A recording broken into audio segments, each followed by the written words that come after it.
I can't give my best if I'm not at my best. I only have but so much to give. And if I give my all, then obviously something is missing. I like to give my all, but there still has to be space in there for me to take care of me. Welcome back to Work is Third. I'm your host, Dawn Hunter, and I'm so glad you're here. Today, I'm joined by Adrienne Tucker, founder of the nonprofit Generation Now Alaska, serving teens and young adults. She is also a certified personal and executive life coach specializing in teen coaching. In this conversation, we talk about chronic illness, care work, boundaries, and why you truly can't give your best if you're not at your best. Let's get into it. Hello, Adrienne, and welcome to Work is Third. Hello, I'm so happy to be here, Dawn. Thanks for having me. I'm really looking forward to this conversation for a couple of reasons. One is that you are the founder of Generation Now, and you focus on teen and young adult coaching. And can't wait for listeners to hear about the story around the work that you do, especially because people will know it's dear to my heart, having worked in the foster care system and in foster care adoptions. Such an important topic. But also, you live in Alaska, which is recently a state I was able to check off of my travel list, which I was really excited about. So for those and many more reasons, I'm looking forward to today. And before we get started, though, or to get us started, could you share a word to describe how you're doing today? Yeah, it's unsure. That's the word. For the past couple weeks, I suffer with my fibromyalgia, and it's one of those kind of weird autoimmune invisible illnesses, I guess you can say, where you're just in chronic pain. And so what's added on to that are also migraines. So today, thankfully, because I'm with you today, is probably the best feeling than I have in the past 2 weeks, honestly. And so yesterday probably was one of the worst days. So I was really nervous about today. And I'm glad I woke up feeling better than I was, not 100%. As I said, I'm unsure because right now I'm feeling all right, but I don't know how it's going to go later. But I'm happy that in this moment while we're recording, I'm so happy that I'm feeling all right. Well, now I have a mix of feelings too, because I'm like so glad that you're here with me today and that you're feeling great and that you're ready for the conversation. But also, it's terrible that it sounds like you've had a couple of weeks that have been very challenging and you weren't sure how you were going to wake up today. Yeah, exactly. And I even said to my husband last night, I said, I don't want to cancel. He's like, don't cancel because you don't know how you're going to feel in the morning. So I was like, that's true. I'm not going to. And so thank goodness I woke up. I was like, this is meant to be because every day waking up has been so difficult. And today was one of the first days where I still have pain in my body, but I was able to move around and function more. So I was like, oh, this is good. I didn't have to cancel because I didn't want to. Well, the burning question that comes to my mind is if you woke up this morning and you really were feeling terrible, how comfortable would you have felt canceling? Oh, I wouldn't have felt comfortable canceling in any way, shape, or form. Like, I don't like to cancel when I make a commitment. I like to stick with it. And even if I'm feeling crappy, I'm just like, no, like that's not what I would have pushed through. I would have pushed through.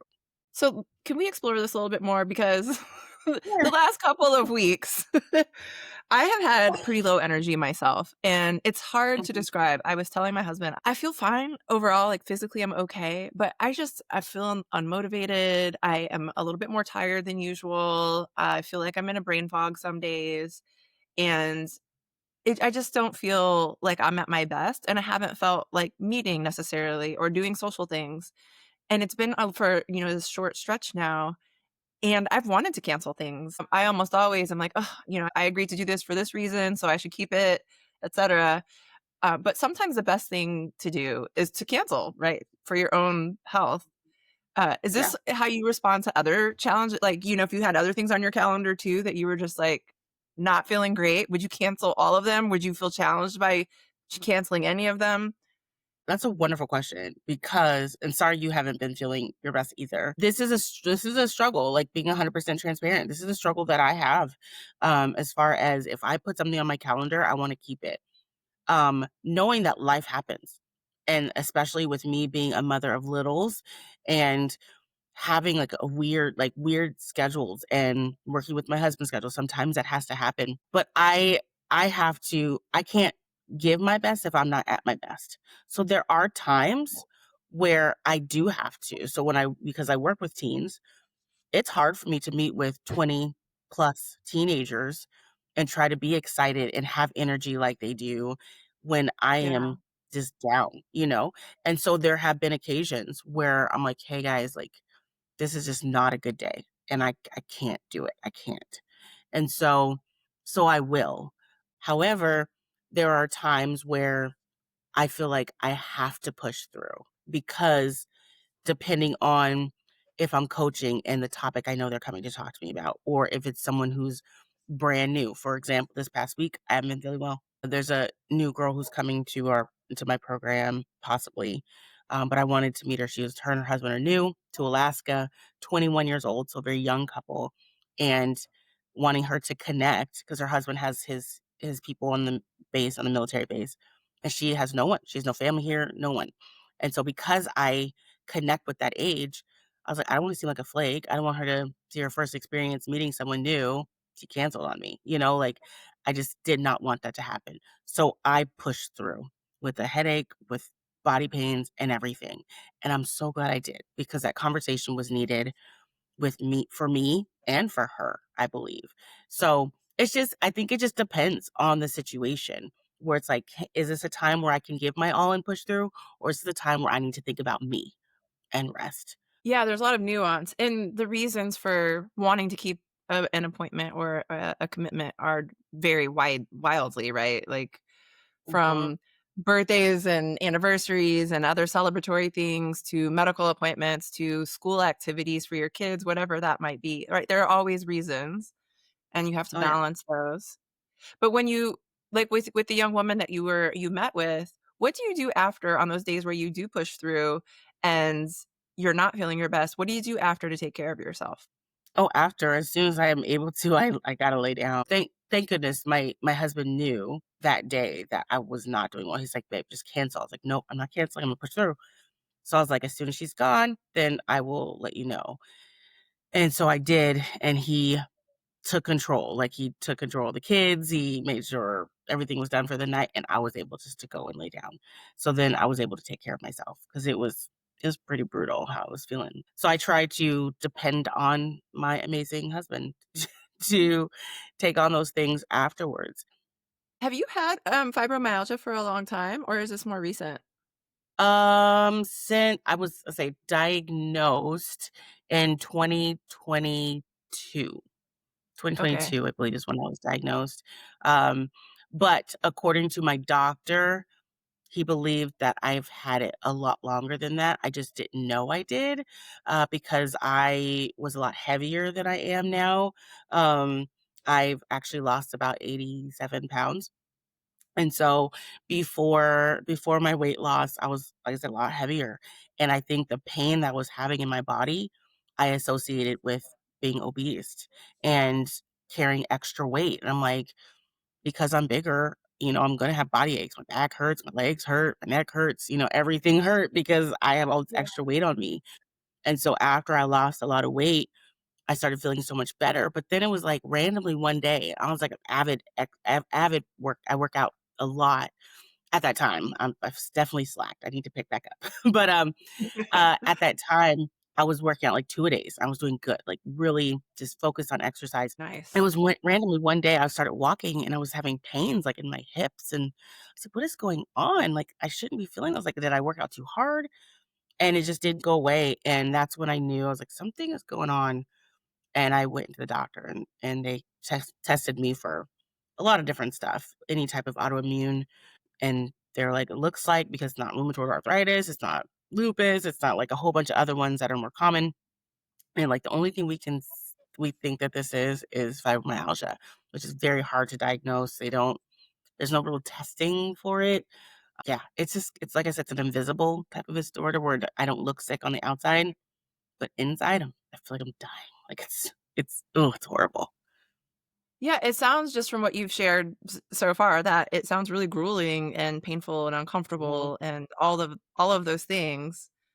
Yeah. And then you were talking about losing weight, and I wanted to my instinct was to say, "That's great." And I probably actually did say that quietly. But then I wanna Okay. check myself and say, Did you want to lose weight?" Oh, And if so, then yes, that's great. yes, yeah, that's great is awesome answer because yes, I did wanna lose weight. I needed to be honest, I needed to lose weight. In the process of all that, I'll make this super short, but in the process, like, being overweight, I've been overweight for, the majority of my life. I dealt with a lot of insecurities, a lot of I had eating disorder, more emotional eating, not your typical eating disorders that most people think of, anorexia, bulimia, but I dealt with emotional eating. That is an actual eating disorder where if I was stressed, if I was anxious, if I dealt with something, if I got bad news, I turned to food. And it was just based off of my emotions. So eating seemed to satisfy or seemed to cover up any type of pain emotionally I was dealing with.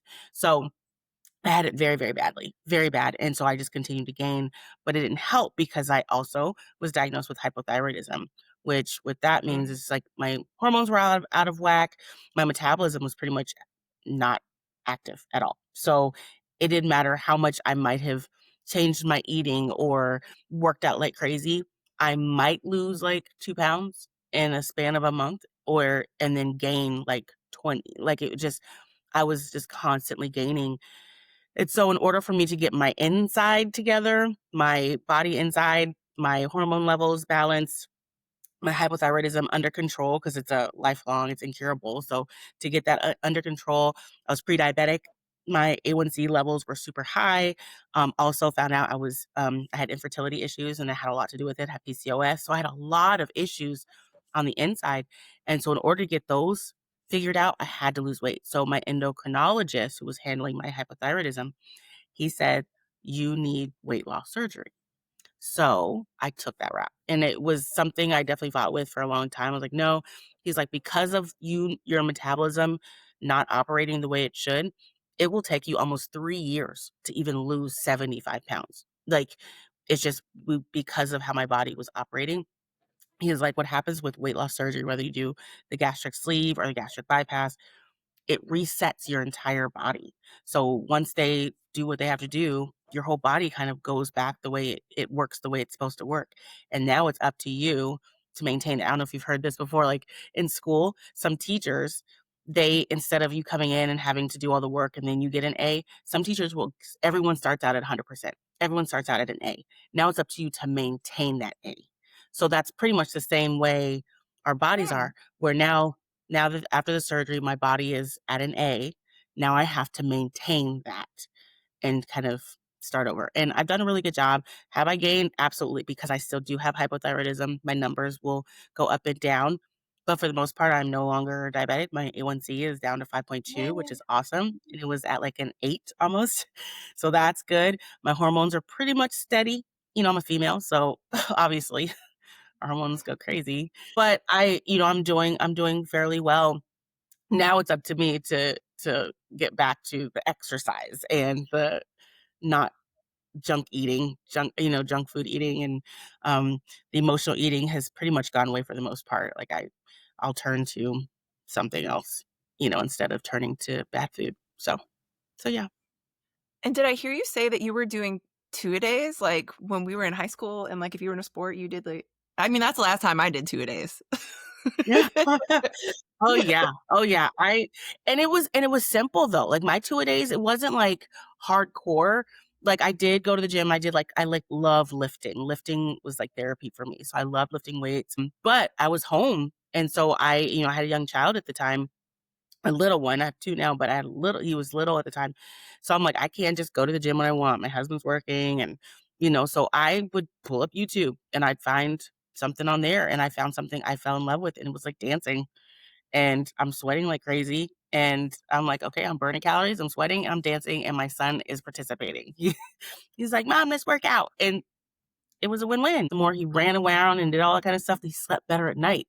So I'm getting up in the morning, working out, and then at night before he went to bed, it was good. Like he would work out with me and then he'd be tired and he'd pass out. Also a good lesson for adults. If you are more active, you will sleep better at night. It just Absolutely. that's how it works. Yeah. Yeah. Yeah. Slept wonderfully. Sleep was great.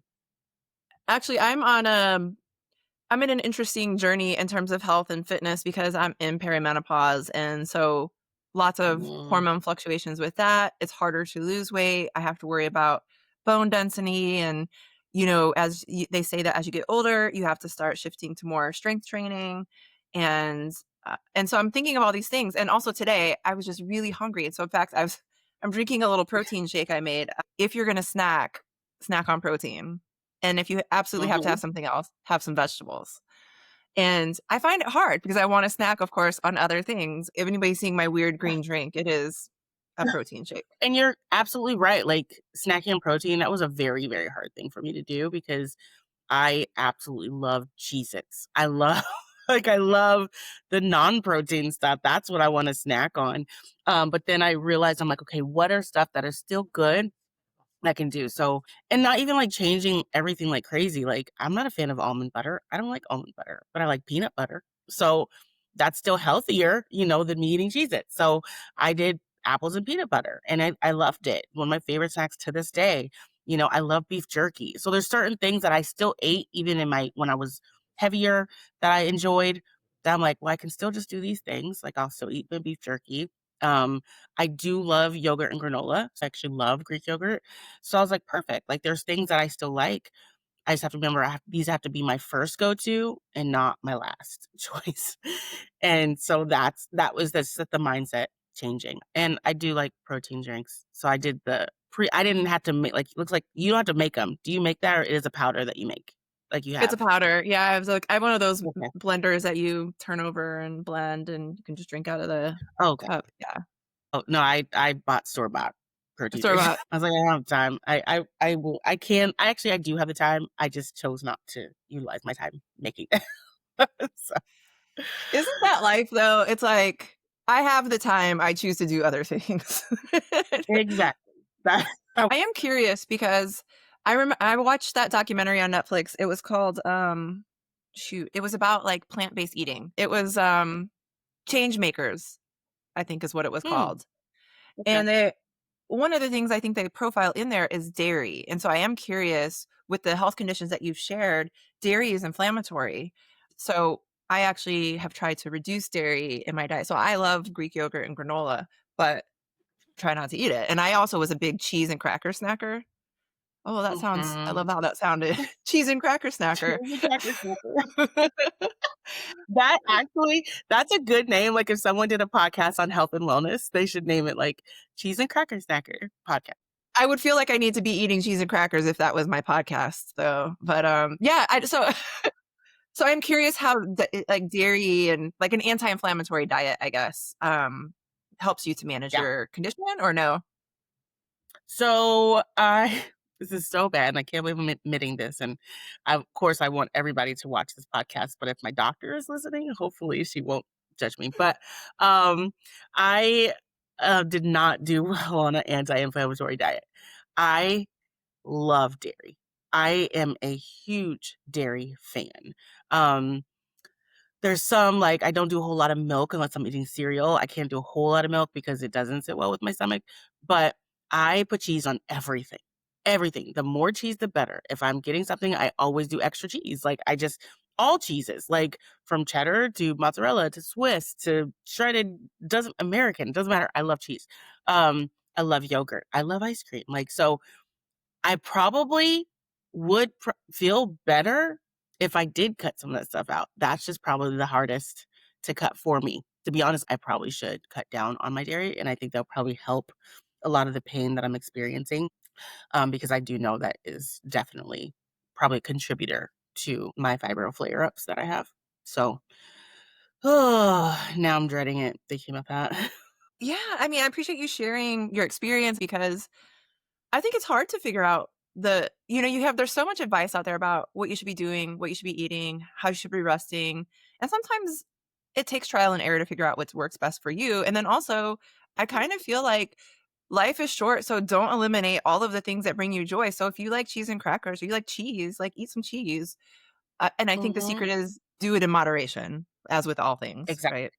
Yeah. Yeah. Yeah, and you know what? And that has contributed to the majority of my weight loss. The awesome thing about weight loss surgery, obviously it's not, and I know you probably heard this, people who've had weight loss surgery, like it's a quick fix. It really isn't a quick fix. Like you have to maintain.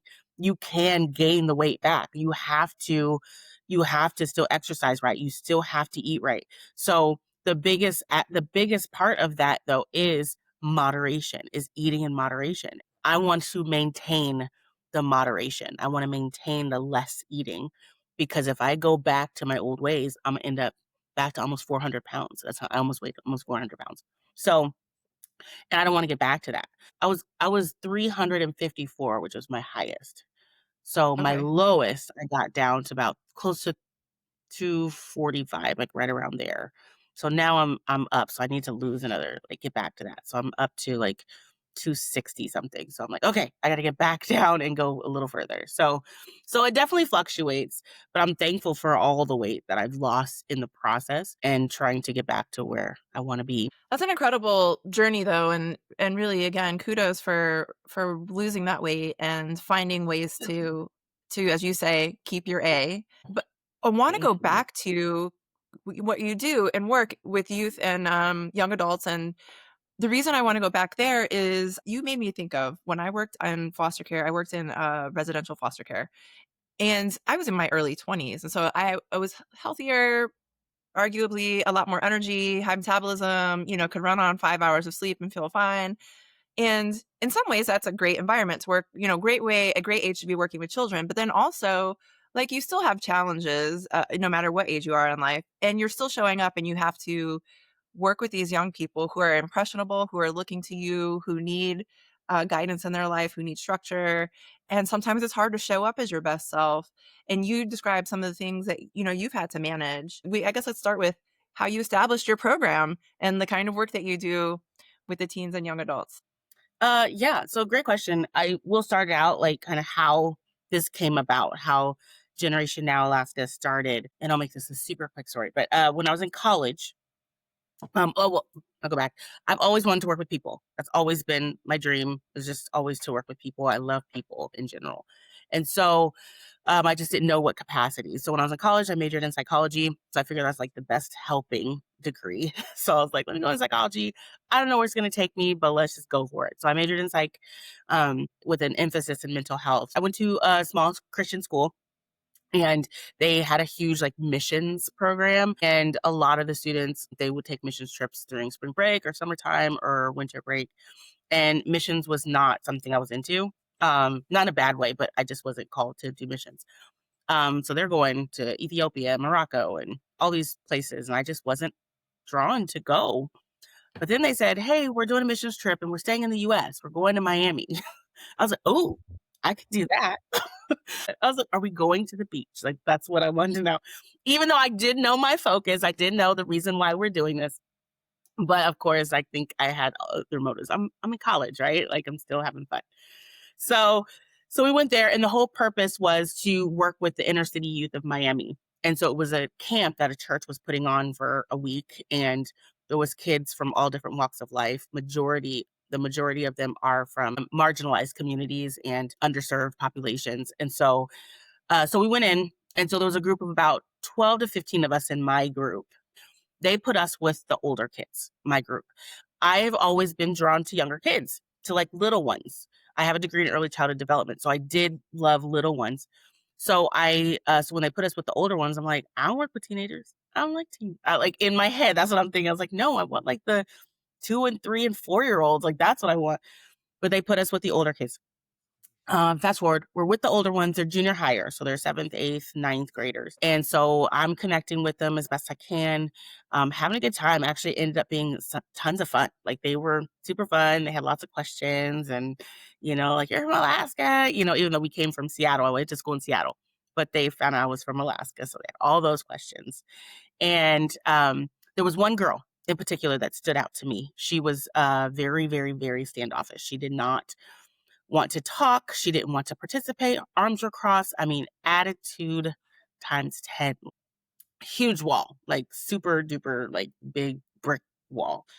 And so for whatever reason, I was like, God told me to don't leave her side.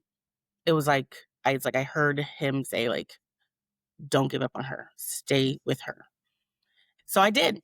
And during that week that we were there every single day, she was my partner when we had different activities. I would try and talk to her and make her laugh and kind of start conversation, asking her about how long she's been in Florida. Is this her home? Just all kinds of stuff. I'm like just trying to build like relationship with her as best as I possibly can. When I tell you teens are wonderful and notorious for one word answers, that's what she did. It was one word. Yeah, sure. I don't know. Like just super chill, not wanting to participate. So I was like, okay, God, I don't know what I'm doing here. Like, I'm just gonna keep on talking. I'm gonna keep on, including her and just not leaving her side and just ask her questions. Well, fast forward to the end of the week. It's like the second to last day before we head back to our hotel for the evening. She hands me a letter. And I get to the hotel and I'm reading the letter. And instantly I started crying. In this letter, it was 4 pages long.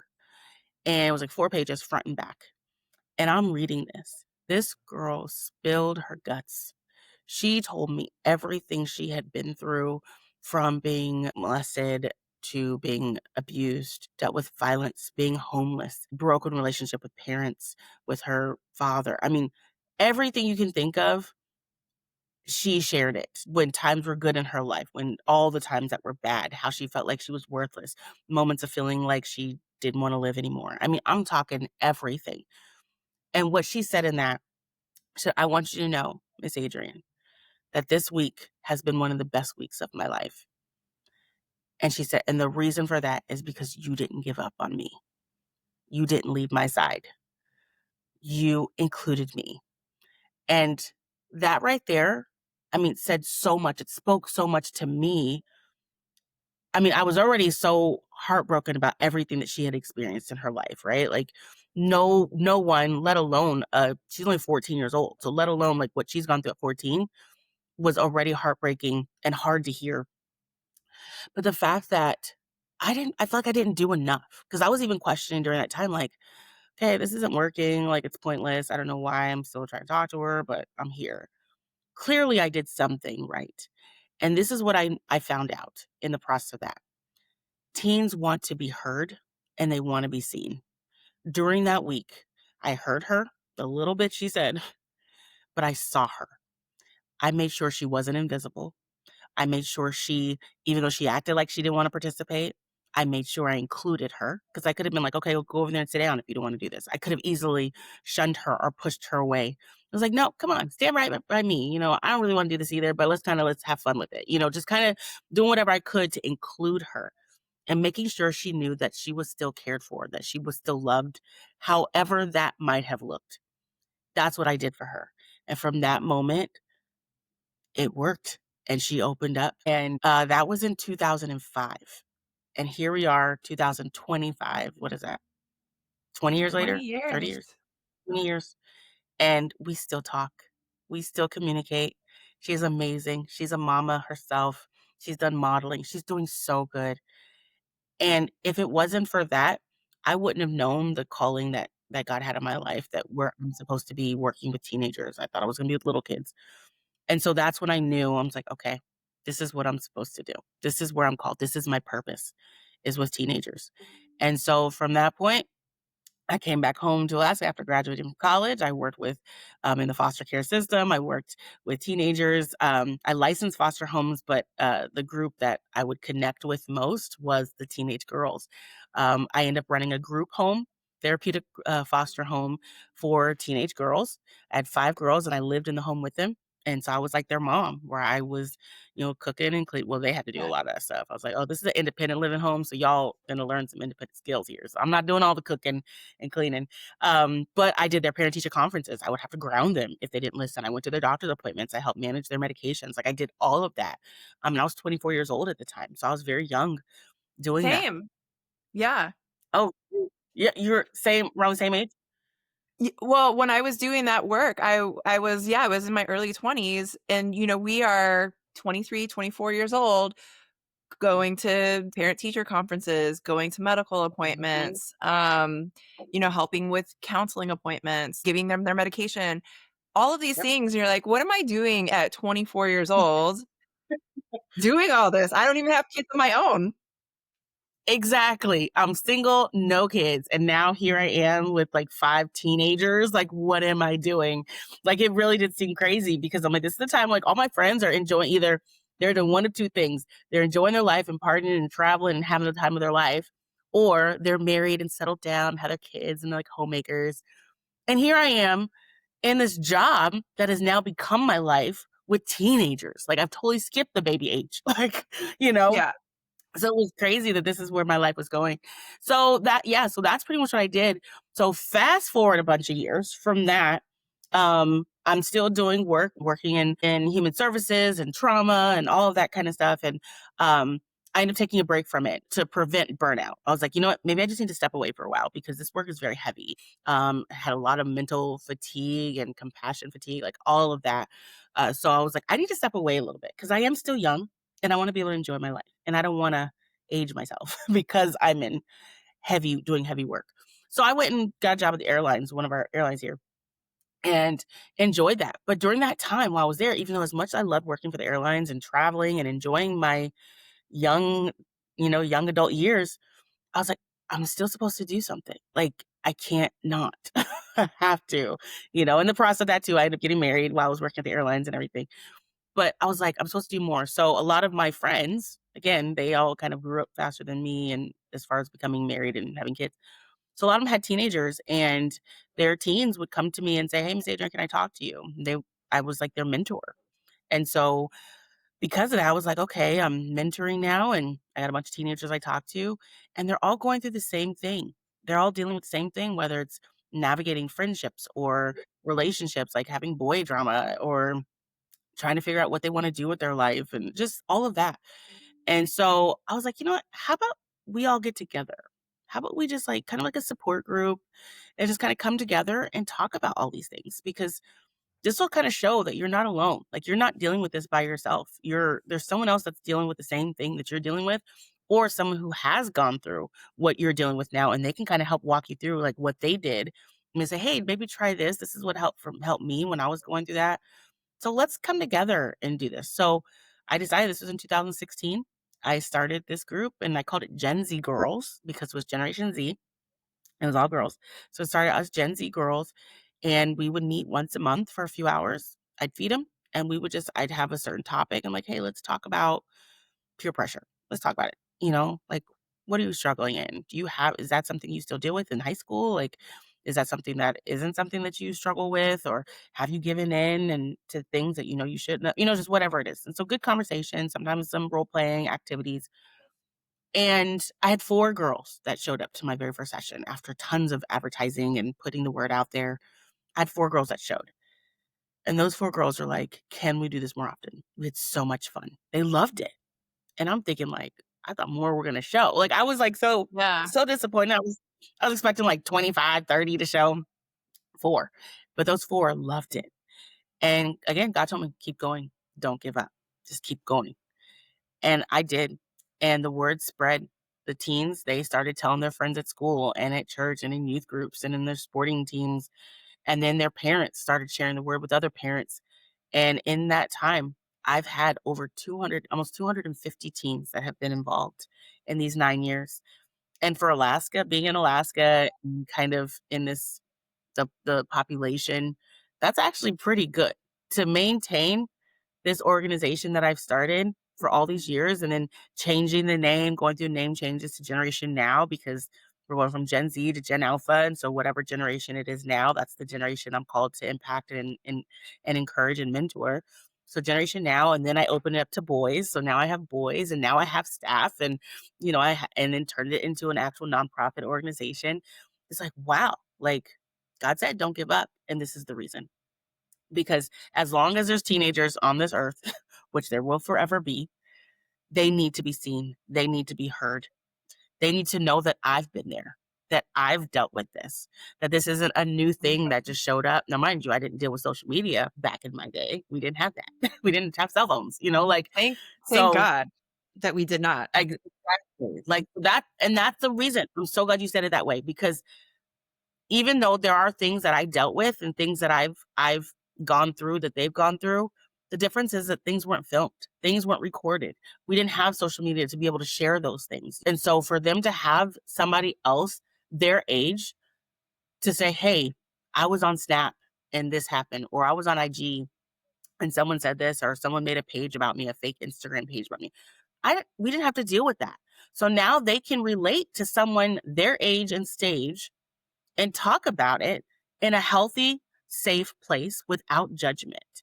And so I want to be able to give that space to them to be able to be open, to be vulnerable, to be transparent without judgment, and to build healthy relationship as well. Because that was another stereotype that we had for a long time, that girls are catty and we don't get along. I don't have a lot of female friends because they're too gossipy and catty and petty and, full of drama. I want to kill that stereotype. I want to. I want them to know you can have healthy relationships with other females. And they've done wonderful. So yeah, so being able to share the struggles that I've had in life, whether it's dealing with insecurities with my weight or dealing with relationship issues and feeling wanted and wanting to be accepted, or dealing with where I'm going in life or the struggles I've had, all that stuff I can share with them. First of all, I love how you brought it back around to my very long-winded question that kicked this off. And my long-winded answer. But it's really beautiful to hear about creating a space where people can feel safe, where these young people can feel safe, where they can talk about what they're experiencing without fear of judgment, where it sounds like they foster connection and can have connections with each other. But also, what a powerful story to say, don't give up. It can be so challenging to take on something new, and you want success. I think we're conditioned to want to see results and success right away. And when we don't, Hmm. we'll give it up because we want to go to get the thing that's going to make us feel like we accomplished something quickly. And Yeah. to be able to stay the course and keep doing this thing that you were called to do is so powerful. So I'm really glad that you shared that story, but that is such a beautiful story behind the work that you're doing now with this organization, which is just so incredible. Thank you. Thank you. Yeah. I love it. So when in this journey did you start thinking about having kids of your own? Uh, that was from the beginning. I've wanted to be a mom for my whole life. Even at I think 12 or 13, my mom put me in like a babysitter's course. Like some local school here, community center was like, we're doing a babysitter's course for like 4 weeks. And I loved it.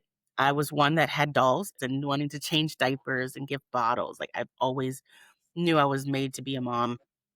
I knew didn't want to be a mom until I was married. So me and my husband got married in 2016. We wanted to enjoy married life for a couple years, and we wanted to then start trying after. And so we started in 2018, actively trying, and it just did not happen for us the way we wanted it to happen. I don't know how much you want to share about your infertility experience or your fertility experience, but I know that you have youngins now. And I do. and I'm curious about your experience working with youth who are in the system, how much that shapes, your decision to adopt. Yeah. So I'm open book, so I never have a problem sharing. As I stated, like we started trying probably like I said around 2018. And it just didn't come easy. So, of course, we're going to the doctor, going to see my gynecologist, trying to figure things out. And basically, from even kind of going back to the beginning of our conversation about weight loss and dealing with obesity, infertility was definitely a huge factor in me dealing with weight issues. And being diagnosed with PCOS, polycystic ovarian syndrome, can keep you from conceiving. So my weight was a factor, PCOS was a factor, and being diabetic was a factor for me. Not knowing that also it was male factor infertility.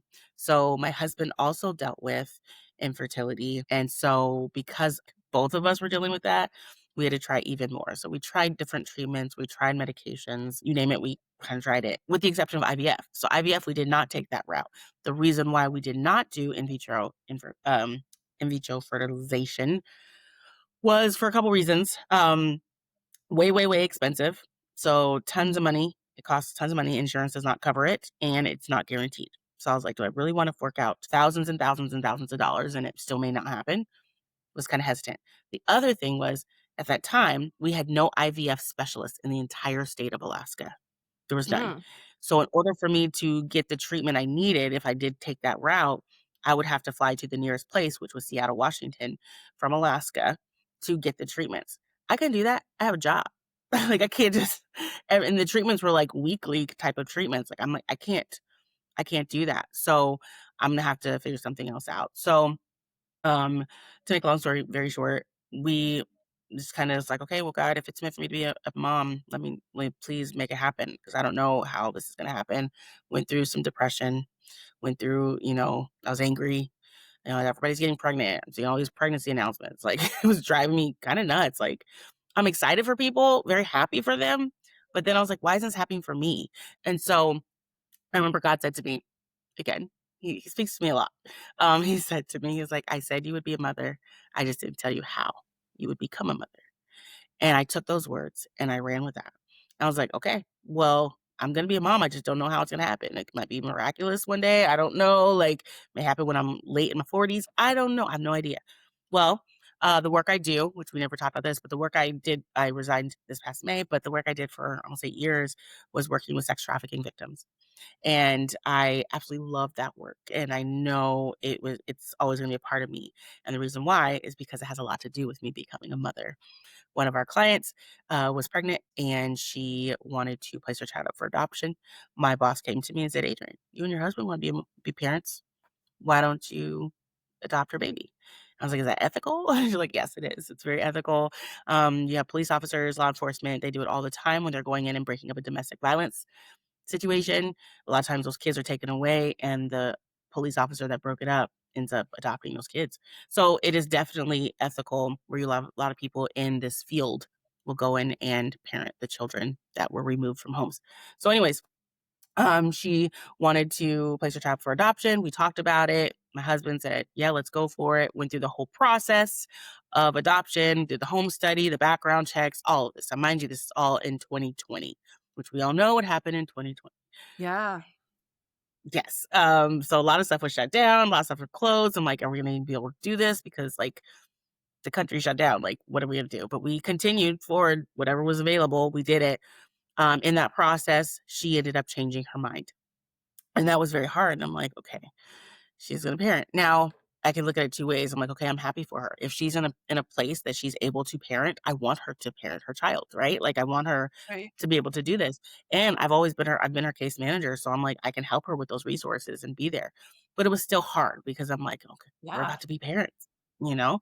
So there was definitely a grieving process that we had to go through as far as not being able to parent her child. But now that we've gone through this whole process of doing our home study and our background checks, I'm like, babe, we're in this. Like we've already spent a lot of money of getting the process started.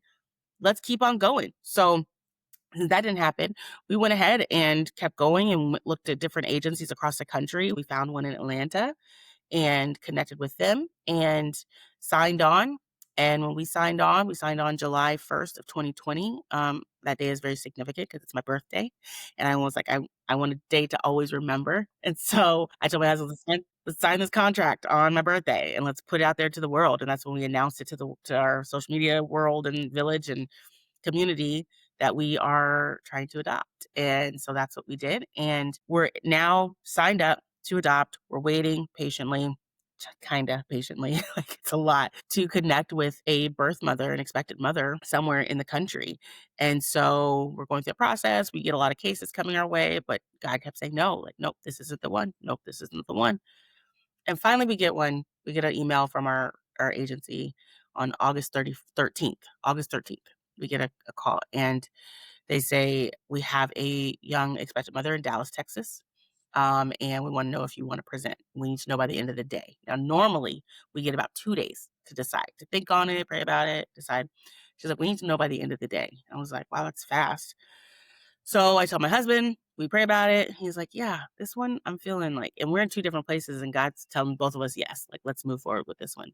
So we had to present, like we write her a letter, we give her a profile book that's just all about us, everything about us from where we're born and raised, all about our family, our favorite foods, all kinds of stuff, everything about us, tons of pictures. And so she has to make the choice. And so she chooses between at least like 10 to 15 families of who she wants to raise her child. And so that was on the 13th. We submit it. We get a text or email the next day saying she liked us, but we have to wait. She wants to sleep on her decision because there was a couple families she liked. So that was like going into the weekend. I was like, we have to wait till Monday. This is the longest weekend ever. Like done. I felt like we were waiting for a year. Like Right. it was gruesome. So we were like just sitting there waiting. Well, we get a call on that Monday, which I believe was the 17th of August. And I get a call from my agency. And she says to me, "Are you ready to be a mama?" And when she said those words, I knew in that moment she chose us to parent her child. And like I said, the dates always I always show her the dates. So that's the 17th. They said, "How soon can you get to Dallas, Texas?" That's where she's at. I said, "I mean, whenever."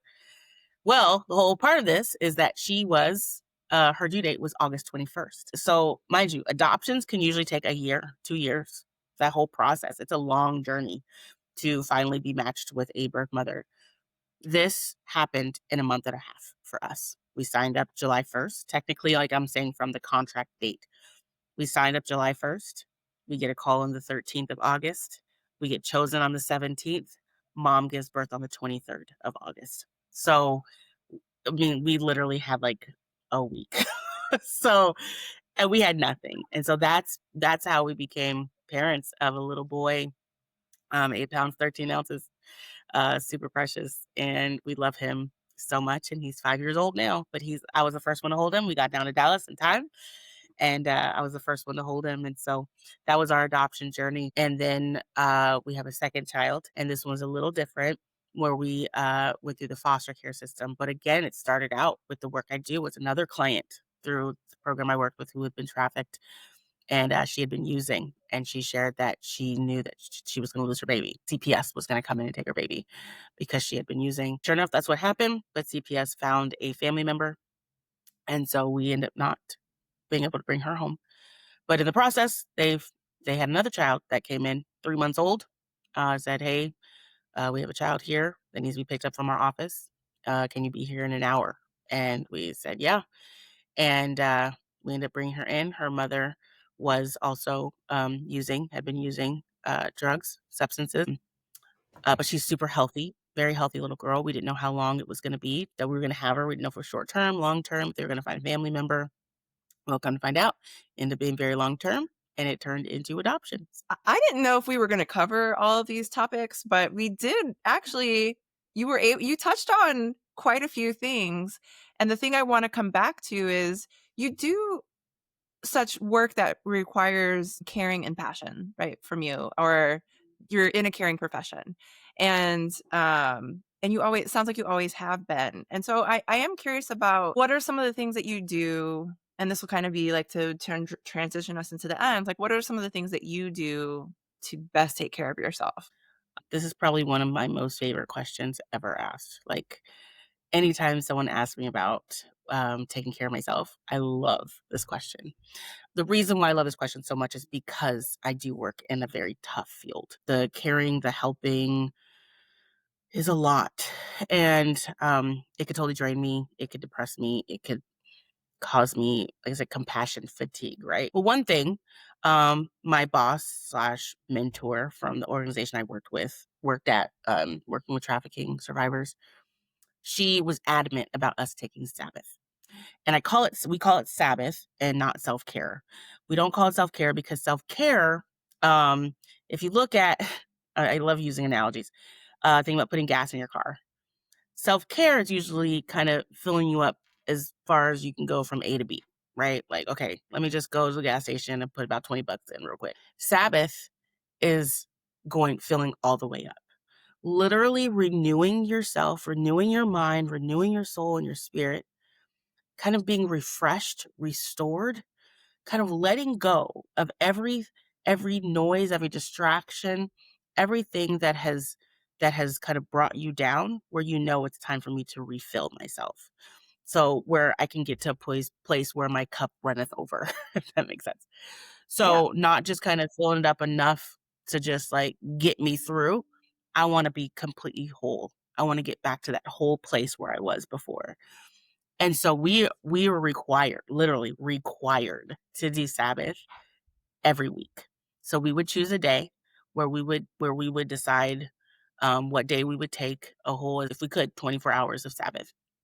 At least going in the office. She was like, I don't want to see your face for at least 24 hours.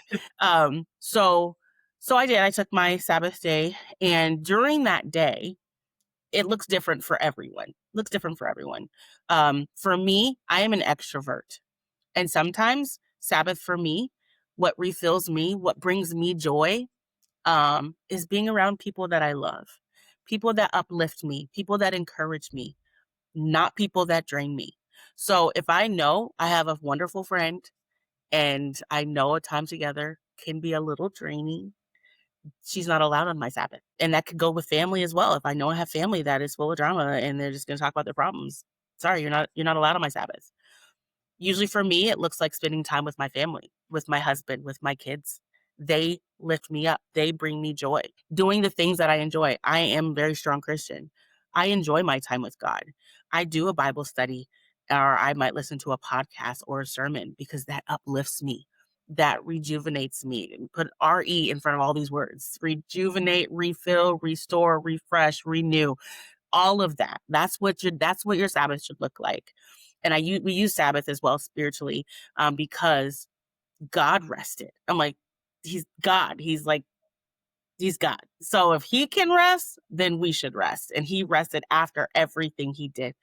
On the seventh day, he rested. He did all this work for 6 days and then he rested. We do all this work in our jobs, in our careers, in our life.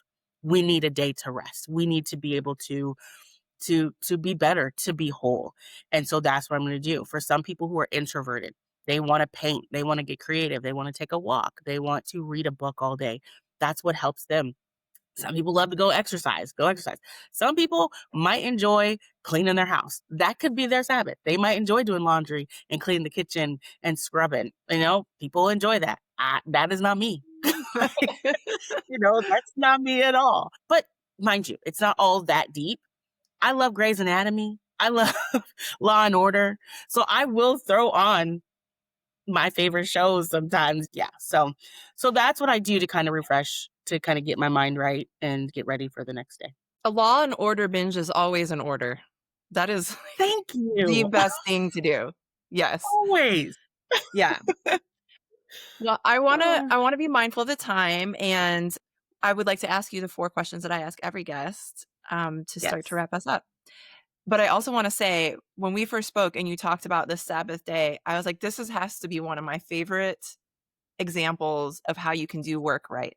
Like, make people take Mhm. time off, especially when Oh you yeah. work in a heavy profession. Yeah, so that's really such a great example. But let's dive in. Let's dive in and start with the first question, which is, what is something that it is easy for you to say yes to?